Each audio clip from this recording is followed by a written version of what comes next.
posso clamar, pela fé posso enxergar.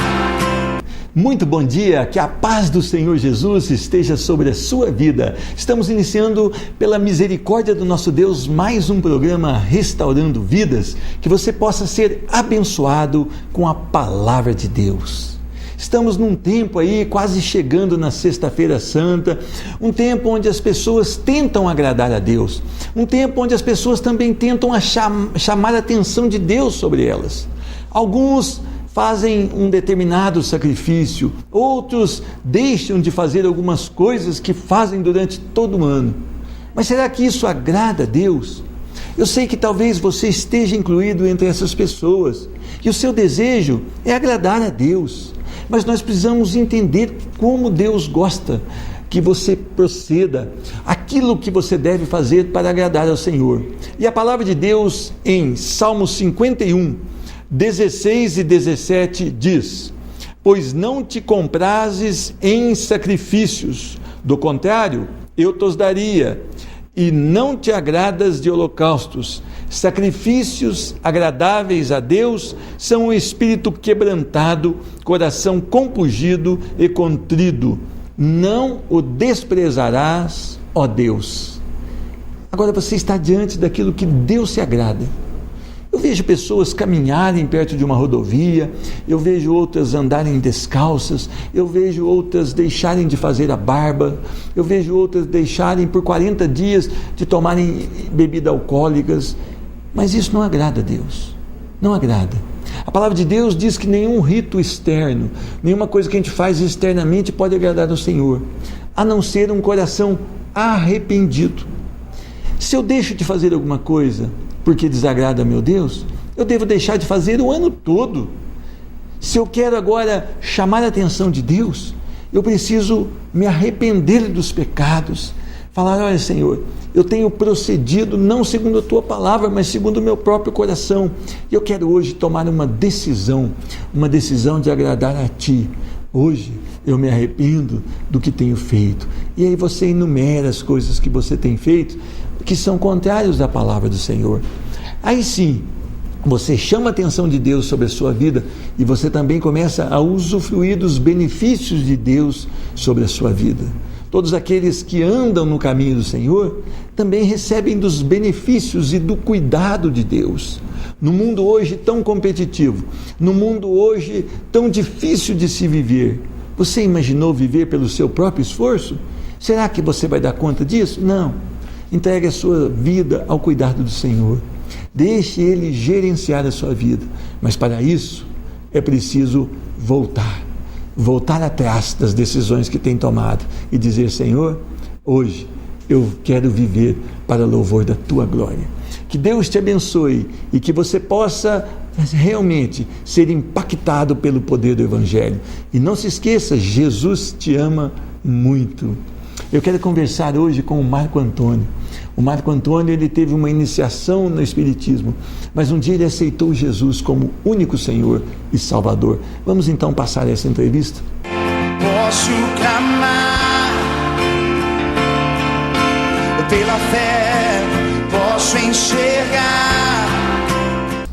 Recebo hoje com grande alegria no programa Restaurando Vidas o meu irmão em Cristo, Marco Antônio de Souza. A paz do Senhor, seja bem-vindo. Amém, louvado seja o Senhor Jesus. Então hoje eu tenho o privilégio aqui de entrevistar e de bater um papo com um degustador de café. Isso. O que faz um degustador de café? Degustador de café, ele vai dar as qualidades, acidez, doçura do café. Tudo isso pelo paladar? Tudo pelo paladar. A gente também classifica nos grãos. Também? Isso. E isso é um dom ou isso é um aprendizado? Isso, na verdade, é um aprendizado, mas tem gente que tem mais facilidade, tem pessoas que têm mais facilidade. E você começou há quanto tempo a degustar café? Desde os 17 anos. 17 anos. Estou com 26 agora. E você trabalha hoje em Divinolândia, uma cidade próxima aqui. Isso. E que bênção, né? Poder, então, classificar os cafés, né? Pela bebida, né? A bebida pelos grãos. Agora, meu irmão, hoje você é um servo do Senhor, né? Mas você não veio de uma família que louvava a Deus. Como é que era esta vida antes de conhecer o Senhor? Eu nasci num berço espírita. a gente aprendia sobre o kardecismo, o Evangelho segundo o Espiritismo, né? Desde criança, os meus pais me ensinaram nesse caminho. Não quiseram me batizar quando criança na igreja católica, porque achavam que isso seria inútil. E me influenciaram desde criança, me ensinaram que o Espiritismo, o kardecismo, seria o caminho a saída, correto. certo? Isso. Então, desde criança, você já frequenta essas reuniões, você já vai junto com seus pais e começa ali a ser iniciado também? Desde criança, uma vez me disseram lá, o líder daquele centro, ele me disse que eu tinha um dom, e esse dom seria o dom da mediunidade, e eu precisava trabalhar com isso e abrir. Então, só para quem está ali assistindo o programa Restaurando Vidas, o que é dom da mediunidade? Dom da mediunidade, segundo o espírita, ele diz que esse dom é algo que talvez você tenha pedido na outra vida, ou talvez Deus tenha te dado esse dom para que você possa trabalhar nessa nova encarnação para pagar aquilo que você fez de errado no passado. Então quer dizer que essa doutrina é o que você tinha como certo? Era o que eu tinha como certo. Seus pais então colocaram no seu coração, e através daquelas reuniões foi colocar no seu coração que existia outra vida, que existia comunicação com espíritos de pessoas que já partiram. Sim. E você foi até quanto tempo ali? Eu fiquei até os meus 18 anos de idade. Eu fui espírita, e até que um dia uma enfermidade me acometeu e eles me indicaram um centro de Umbanda para que pudesse fazer uma cirurgia em mim e tirar essa enfermidade que eu tinha, que eles apontaram como se fosse um aneurisma. Aí começou a iniciar também na Umbanda? Na Umbanda. E quanto tempo você permaneceu ali? Como é que foi essa cirurgia? Na Umbanda eu fiquei 3 anos. 3 anos eu fiquei na Umbanda, e a cirurgia foi assim: eles me deitaram sobre um pano que tinha numa sala separada, me colocou sobre a cabeça daquele médium, né, que estava ali. Ele pegava uma faca, um punhalzinho, queimava a ponta na faca e ele abrindo na minha cabeça assim, nesse sentido, aonde o sangue começava a escorrer, e eu não sentia dor alguma. Eu estava acordado ali, vendo todo o movimento, mas não sentia dor alguma. E você então fez aquela cirurgia, vamos dizer assim, que não agrada ao Senhor, né? Isso. Mas você também não tinha sido apresentado ao Evangelho da Graça. O né? Evangelho ainda não tinha sido apresentado. Uma vez, eu me lembro que eu fui para um show de rock, saí pela manhã, ali era 8 horas da manhã, e eu só voltei no outro dia de manhã. Mas eu fui nesse show e um dia eu estava na porta de uma padaria para pegar o ônibus neste dia, e aquele irmão, o irmão Carlinho, eu me lembro até hoje que ele chegou para mim e falou assim: ó, você vai passar esse dia todo assim, mas lembra de uma coisa, Jesus está voltando. Foi a única coisa que ele falou para mim e que eu guardei. Ele te conhecia? Ele me conhecia desde criança, desde moleque, e ele falou isso para mim. E naquele dia essa palavra ficou no meu coração o dia todo. Eu me lembro que eu cheguei na porta do show de rock, que eu vi as imagens que tinha lá de demônio, as camisetas de rock, e eu comecei a ficar com medo. Eu rezei, fiz uma reza lá, né, que assim chamava antes, fiz uma reza antes de entrar, porque eu fiquei com medo do show. Tipo assim, para limpar a tua entrada. Isso, porque eu lembrei da palavra do irmão Carlinhos. Ficou aquilo um peso no seu coração. Ficou, e eu fiquei guardando aquilo na minha vida. O Evangelho, para quem crê, é um alívio, para quem não crê, torna-se um peso. É um peso. Né? Mas interessante, então foi a primeira vez que você é confrontado com o Evangelho da Graça. Uma pessoa crente no Senhor lhe dá uma palavra, né? E isso até então não lhe fez efeito, né? Porque você então faz esse ritual e vai pro show lá que você estava vendo lá, cheio de demônios e figuras demoníacas, né? E depois você ainda continua por mais um tempo no Espiritismo, na Umbanda. Então, nesses 3 anos da Umbanda, eles diziam para mim que eu precisava ir lá trabalhar, abrir a minha cabeça para que eu pudesse trabalhar como médium lá dentro. E eles me disseram: vem nas quartas-feiras, que são quarta e sexta-feira normalmente, vem nas quartas-feiras aprender, para você ver como é. E louvado seja o nome do Senhor, que eu pegava um ônibus antes, eu vinha do meu emprego, E quando chegava na porta ali do centro, no ponto de descer, eu estava dormindo, passava do ponto, eu acordava só depois. Eu chegava, nunca consegui chegar a fazer esse estudo, a começar a introduzir, a abrir cabeça, assim. Agora, um irmão seu, ele recebe a mensagem do Evangelho, recebe um convite e ele entrega a sua vida ao Senhor. Como é que foi isso? O meu irmão, ele bebia muito, ele era viciado em álcool, todos os dias. Ele bebia uma garrafinha daquelas, eles chamam de corote. Isso, ele bebia uma daquela todo dia, sozinho, sentado na porta de casa ou sentado nos bares, às vezes.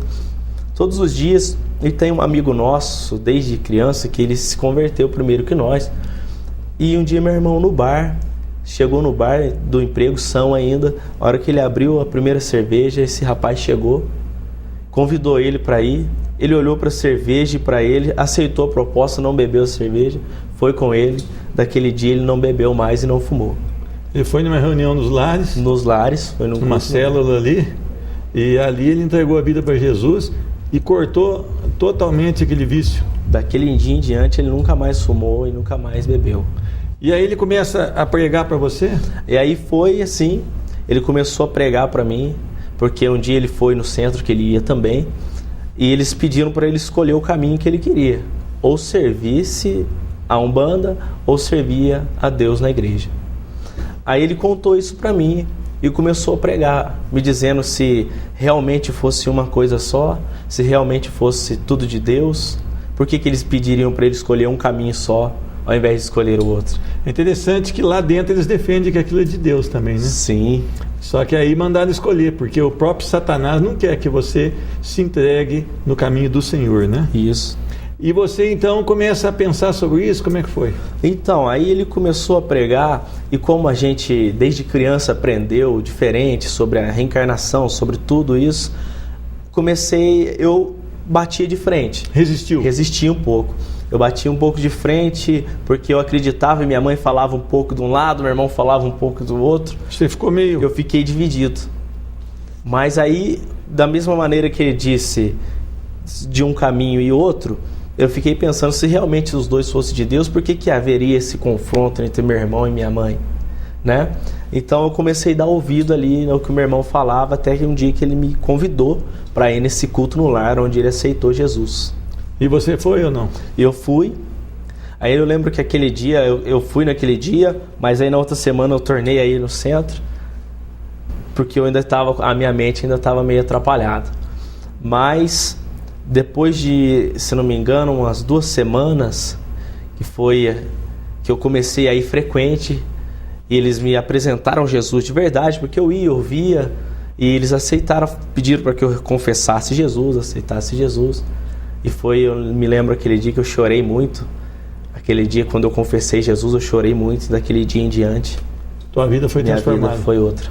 Há quanto tempo você está no caminho do Senhor? Estou há 7 anos. E hoje você vê uma diferença muito grande. Sem dúvida. Porque ali você era assediado para ser até uma pessoa na hierarquia do Espiritismo, uma pessoa lá no alto. Sim. E você entende que ser servo do Senhor, nem que for varrendo a igreja, ainda é melhor. Sem dúvida nenhuma. Nem que eu tiver que pegar água a minha vida toda, eu prefiro servir ao Senhor Jesus. E é interessante, aquela proposta que o Senhor tem para nós é muito melhor, é uma eternidade na glória dele. O que os outros oferecem e não existe pela palavra é uma vida aqui de novo. Não é verdade? Não, no sofrimento, em luta. Mas o que Jesus te oferece é uma vida no gozo dele, sem enfermidade, sem doença, sem flagelos, sem inveja, sem hipocrisia, sem roubos, não é verdade ou não? Então o que Jesus tem para nós é realmente muito melhor, não é? Sem dúvida nenhuma. Isaías diz que ele levou sobre si as nossas dores e as nossas transgressões. As nossas enfermidades estavam sobre ele. Então Jesus, o seu sacrifício, ele não pode ser anulado com uma reencarnação que anularia ali o sacrifício dele por nós. Jesus ressuscitou. Jesus ressuscitou e ele morreu para tirar o pecado e apagar o nosso passado. Colossenses 2 diz que ele rasgou a cédula que era contra nós e a cravou na cruz do Calvário. É a bênção, né? E é interessante, né? As religiões, muitas vezes, você tem que servir, levar uma oferenda ao seu Deus, você tem que levar alguma coisa 3 horas da manhã, não. Mas o nosso Jesus, ele veio e se fez pecado em nosso lugar, morreu na cruz e nos salvou. Quer dizer, ele se tornou sacrifício em nosso lugar, né? Então, quer dizer, eu posso deixar de amar um Deus desse, que é, apesar da sua glória, ele renuncia temporariamente à sua glória, se faz homem para morrer na nossa morte? Posso? Jesus, eu posso pregar aqui? Pode falar. Jesus, quando ele estava no meio, entre os 2 bandidos na cruz, aquele da direita, Dimas, quando ele se arrepende do seu pecado, ele matou, roubou, fez tudo que um bandido normalmente faz. Ele olha para Jesus e diz: Senhor, lembra-te de mim quando chegares no teu reino. Jesus olha para ele e diz: ainda hoje estarás comigo no paraíso. Houve arrependimento. Segundo a reencarnação, Dimas não poderia entrar no reino dos céus. Ele teria que voltar, reencarnar e pagar tudo aquilo que ele fez. Mas Jesus, se Deus fosse injusto, ele seria assim como a reencarnação.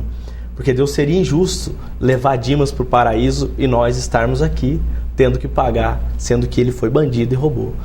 Então, aquele sacrifício de Jesus anulou essa reencarnação, essa doutrina, porque o sacrifício de Jesus é único e ele é suficiente para salvar a humanidade, todo mundo e aquele que aceitar o seu nome.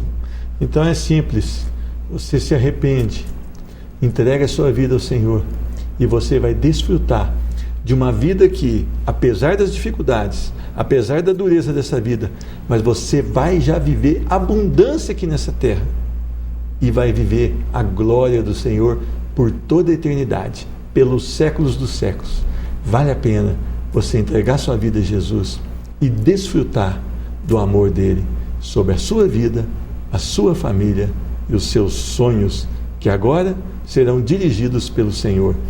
Meu irmão Marco Antônio, Deus te abençoe, que Amém. A paz do Senhor continue reinando sobre a sua vida e que você leve essas experiências, né, aonde quer que você for. Amém? Amém. Louvado seja o Senhor Jesus. Amém. O programa Restaurando Vidas volta já já, não sai daí. Posso clamar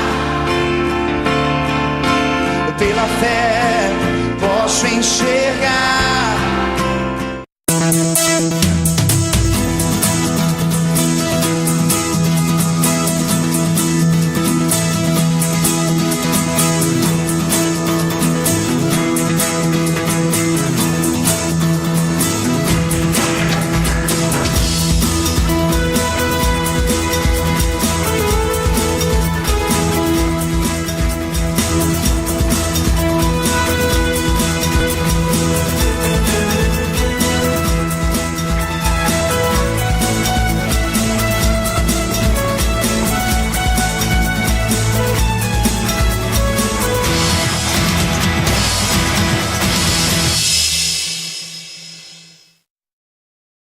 Posso clamar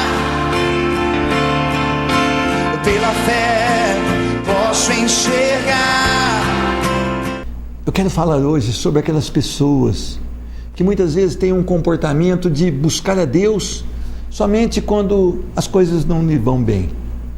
Nós precisamos ter uma decisão melhor do que essa. Buscar a Deus, independente das situações. Buscar a Deus todos os dias. Buscar a Deus de todo o coração. E eu conheço um rei aqui pela palavra de Deus, que ele buscou a Deus somente na hora que ele se sentiu ameaçado. Então eu quero falar sobre Jeoacás. Ele se encontra em 2 Reis, capítulo 13, e eu quero ler a partir do versículo de número 2. Jeoacás fez o que era mal perante o Senhor, porque andou nos pecados de Jeroboão, filho de Nebate, que fez pecar a Israel, não se apartou deles, pelo que se acendeu contra Israel a ira do Senhor, o qual os entregou nas mãos de Hazael, rei da Síria, e nas mãos de Ben-Hadad, filho de Azael, todos aqueles dias. Porém Jeoacás fez súplicas diante do Senhor, e o Senhor o ouviu, pois viu a opressão com que o rei da Síria atormentava Israel. O Senhor deu um salvador a Israel, de modo que os filhos de Israel saíram de sob o poder dos sírios e habitaram de novo em seus lares como dantes. Contudo, não se apartaram dos pecados da casa de Jeroboão, que fez pecar Israel, porém andaram neles, e também o poste ídolo permaneceu em Samaria. Amém. Vamos orar. Senhor Deus, muito obrigado, porque a Tua palavra nos liberta, a Tua palavra nos levanta, a Tua palavra nos coloca à disposição de servir a Deus. Vem hoje com o Teu poder e abençoa essa pessoa que assiste o programa Restaurando Vidas, para que ela seja impactada e tomada pelo Teu Espírito, em nome de Jesus. Amém. Buscar a Deus somente na hora das dificuldades. Talvez você já tenha passado por essa fase, talvez você ainda esteja nela. Você vive uma vida segundo o seu querer, faz aquilo que agrada o seu coração, mas na hora que aparece uma enfermidade na sua casa, na hora que aparece um problema com seus filhos, você vê algum cristão e diz: olha, ore por mim, eu preciso do favor de Deus. Então, vamos mudar hoje, vamos mudar pela palavra. Aqui está a história de um rei que reinou 17 anos sobre Israel, e um rei que acompanhou um rei antecessor dele, que era um rei abominável a Deus. Esse rei chamado Jeroboão, ele foi tão ruim, ele foi tão desprezível ao Senhor, que ele mandou fazer 2 bezerros de ouro, para que o povo não subisse mais para adorar ao Senhor, mas que o povo adorasse 2 bezerros de ouro, e levou o povo ao pecado. E esse rei chamado Jeoacás, depois de tanto tempo, diz a palavra que ele volta a cair nos mesmos pecados de Jeroboão, e ele volta a conduzir o povo a pecar. Interessante, quando você peca, quando nós pecamos, e quando não temos o arrependimento, esse pecado se torna abominável a Deus, e você, quando está pecando, você está levando outras pessoas ao mesmo erro. Eu vejo muitos pais levarem filhos ao erro. Eu vejo muitas pessoas darem conselhos ruins às outras pessoas, e essas pessoas se afastam de Deus. E nós temos que tomar o cuidado. Este rei chamado Jeoacás, ele não pegou exemplo naqueles reis que foram atentos à lei do Senhor, mas ele buscou o conselho no estilo de vida de um rei que foi contrário a Deus. E ele começa então a levar toda a nação ao fracasso. Quando você, na sua casa, você é o líder da sua casa, e você começa então a dar as costas para a palavra de Deus, você leva toda a sua casa ao pecado, e as consequências são grandes. E foi o que esse rei fez. Esse rei então, ele não observou aquilo que o Senhor amava, mas ele começou então a só levar o povo ao erro, começou a levar o povo à idolatria, começou a levar o povo a se distanciar de Deus. E é interessante isso, diz a palavra do Senhor, não se apartou deles. Olha, é preciso você tomar uma decisão em certa altura da sua vida. Ou você continua servindo ao inimigo, ou você para e muda a sua história. Para mudar a sua história é preciso do arrependimento. É preciso de olhar para Deus e falar: Senhor, está tudo errado, até hoje eu não tenho te agradado, eu não tenho vivido segundo o teu desejo, mas eu tenho vivido segundo a minha própria carne, segundo os desejos do meu coração, e eu quero hoje tomar uma decisão. Jeoacás poderia ali ter parado, porque Deus é amor, Deus é perdão, Deus é benevolente, e Ele perdoa. Ele perdoou até mesmo Manassés, que queimou seus filhos em sacrifícios, em bruxarias, e ele então resgatou Manassés, porque Manassés se arrependeu, mas Jeoacás não se arrependeu, e ele continua pecando. E é interessante que tudo que você faz contra o Senhor, você vai também aplacando a ira de Deus contra a sua vida. Olha o que diz no versículo 3: pelo que se acendeu contra Israel a ira do Senhor, o qual os entregou nas mãos de Hazael, rei da Síria. Olha o que aconteceu. Um rei pecou, um rei fez com que o povo pecasse. E quem pagou? A nação. A nação, então, de um rei que não observou. Por isso, você é responsável não somente pela sua vida, mas pelas que estão ao seu redor.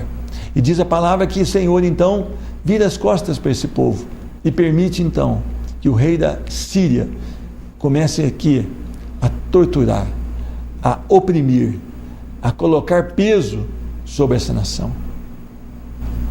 Você não pode ficar longe do Senhor, porque perto do Senhor você tem abrigo, perto do Senhor você tem proteção, perto do Senhor você tem livramentos, mas longe do Senhor vai sempre de mal a pior. Diz a palavra de Deus no versículo 4, porém Joacás fez súplicas diante do Senhor e o Senhor o ouviu. É por isso que as pessoas que não conhecem a Deus falam, mas Deus deixou que eles fossem oprimidos. Isso é a justiça de Deus. Mas a misericórdia de Deus ainda foi maior, porque não deixou que eles fossem exterminados. E num determinado tempo, Jeoacás, ele começa a pedir a Deus livramento. E diz a palavra que o Senhor ouviu, mesmo conhecendo a insinceridade do seu coração. O amor de Deus, a misericórdia de Deus é tremenda. Por isso eu falo que servir a Deus é maravilhoso, porque Ele é um Deus poderoso, mas um Deus misericordioso. E diz a palavra que a sua misericórdia se renova cada manhã sobre a minha vida e a sua vida. Essa é a razão de não sermos consumidos. Porque o que é misericórdia? Não dar o que merecemos. E que nós merecemos? A morte. Mas a misericórdia do Senhor faz com que nós não tenhamos esse fruto da nossa vida. Então eu quero falar para você, Deus é um Deus de amor, Deus é um Deus de compaixão. E mesmo um rei perverso, mesmo um rei que andava nos caminhos errados, quando ele faz uma súplica ao Senhor, diz a palavra que o Senhor o ouviu, pois viu a opressão que o rei da Síria fazia sobre Israel. O Senhor então olha ali aquela opressão, vê o clamor então daquele coração, vê o clamor daquele povo, vê a situação que estava acontecendo com aquele povo, e ele se compadece. A compaixão faz com que o Senhor, ele dê livramentos, ele derrame bênçãos imerecidas a nós, e isso se chama graça, esse favor imerecido sobre as nossas vidas. Mas é interessante, parecia que esse rei então agora fosse servir somente a Deus, porque Deus o livrara dessa opressão. Negativo. Olha o que diz. Contudo, versículo 6, contudo, não se apartaram dos pecados da casa de Jeroboão, que fez pecar a Israel, porém andaram neles. Às vezes as pessoas falam assim, ser crente é muito difícil, porque eu tenho que deixar de fazer algumas coisas. Olha, você pode estar enumerando no seu coração várias coisas que você deve deixar, e realmente deve deixar. Eu não gosto de ficar apontando. Eu quero dizer para você que na minha vida eu também já andei pelo erro. Hoje eu não sou perfeito, eu continuo sendo um pecador, mas não amo o pecado. Mas lá atrás eu dei valor aos desejos da minha carne. E não eram propostas boas sobre a minha vida. O que Deus tem para você é muito melhor. O que Deus tem para você é caminhar em segurança. O que Deus tem para você é livramento. E o que Deus tem para você é vida eterna. Então, hoje é dia de você tomar uma decisão. Renunciar, deixar de andar segundo a sua carne e andar segundo Jesus quer. Eu quero orar por você. Senhor Deus, muito obrigado pelo privilégio de compartilhar da Tua palavra junto com essa pessoa que assiste o programa Restaurando Vidas. Senhor Deus, abençoa essa pessoa, abençoa a sua família, cura, salva, liberta, levanta o que está enfermo, Senhor Deus, prospera aquele que está na situação difícil, em nome de Jesus. Faz hoje, Senhor Deus, uma virada nessa vida para louvor da Tua glória. Eu abençoo esta pessoa em nome de Jesus. Amém. Que Deus te abençoe, que você possa tomar uma decisão de servir a Deus. Viva para o Senhor, porque Ele tem o melhor para você. Deus te abençoe. Posso clamar pela fé, posso enxergar